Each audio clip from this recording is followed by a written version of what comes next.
Okay, good morning. This is America's Teacher. Apparently today I'm supposed to talk to you about the Articles of Confederation. Now we're on Congress, and later I may reorganize this and have like an introductory unit. In doing these videos, I decided to start with Congress just because I thought it would be simple for people to see. And some people were following me on Facebook, so we did the preamble. And I need to go back and do that and do an introduction to government. But then when I got in, obviously the body of the Constitution, you get to Article 1, and it's Congress. So, anyway, I digress. The Articles of Confederation. All right. Typically when you're teaching about the Articles of Confederation, what everybody likes to do is talk about their weaknesses. To say they were weak because of this and that. And they definitely had weaknesses, and we'll go over those in a minute here. But I choosing to do it a little bit unorthodox and different way and say their strength. Love my coffee. Keep in mind they're leaving England. So if you're going to leave England and go across the Atlantic, you have these colonies. Suddenly these colonies decide, not suddenly, after a couple hundred years, 1700s, they go, we think we want to be our own country. You're just increasing our taxes. So they declare independence, 1776. They're fighting a war, 1775 to 1783. So 8 years. So obviously now they got to govern themselves, which was difficult during war. So the same kind of Continental Congress that they had to set up the Declaration of Independence, they kind of informally used until they got a constitution. A constitution is basically just a roadmap or rule book for how you're going to run your society. We are on our second. You got to keep that in mind. The United States Constitution is our second constitution. It's like a divorce and a marriage. Okay, we're on our second wife. Our first wife was the Articles of Confederation. It didn't work out. 1781, which is a little confusing, and I'm not sure I get it completely myself, because if we declare independence in 1776, we don't get the Articles of Confederation, probably because they were spending 2 or 3 years, they were in a war. They didn't even know if they were going to have a country.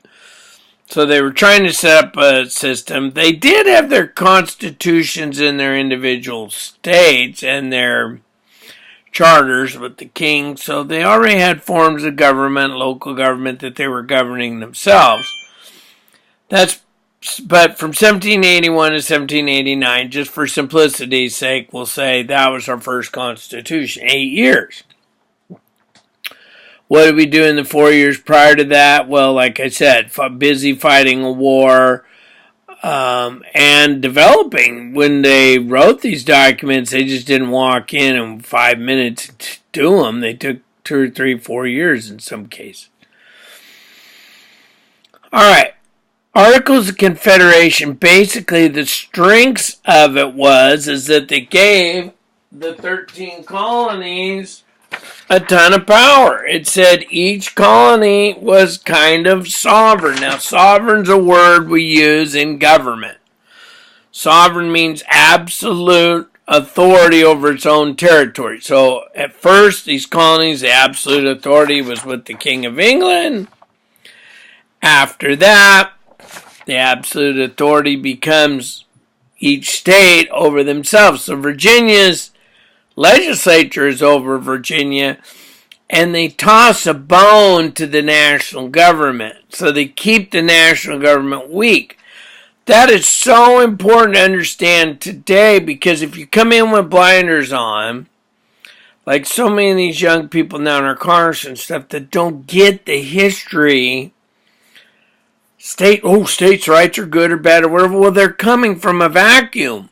You need to understand that states' rights were a huge deal at the founding of the country, because the states why would they want to join a country where they gave tyranny to a central authority? So they were for decentralization.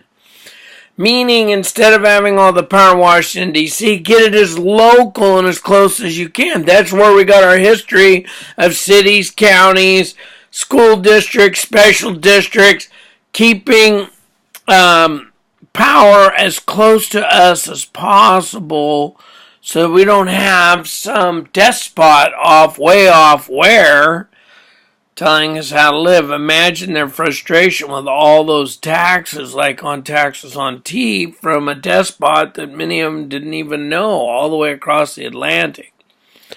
Well, you can imagine the same thing could happen now. So the Articles of Confederation kept the national government weak, kind of on purpose. All right, here's some weaknesses with it. Only one rep per state. So instead of having bicameral, they were unicameral. One house, one rep per state. They did pick a president. The president, though, was picked by the legislature, the lawmaking branch, which was their Congress. The federal government didn't really have the power of a national bank. It didn't have the power to tax. Really, it didn't have the power to call. Well, I seem to be having kind of a buffering problem here, which I normally don't do. I wonder if I'm getting too crowded here. I guess I'm going to have to do a Articles of Confederation Part 2 because this is a little more complicated, and I'll draw you out a diagram. But for now, Part 1, first Constitution was Articles of Confederation, one representative per state, kept the states weak sort of on purpose so the national government wouldn't get too powerful. So a big problem they had during the Revolutionary War was raising the army, paying for the army, getting the funds to fight the war, because they kind of had to go to the states essentially and beg for the taxes. That's it in a nutshell. I'll give you Part 2 next time.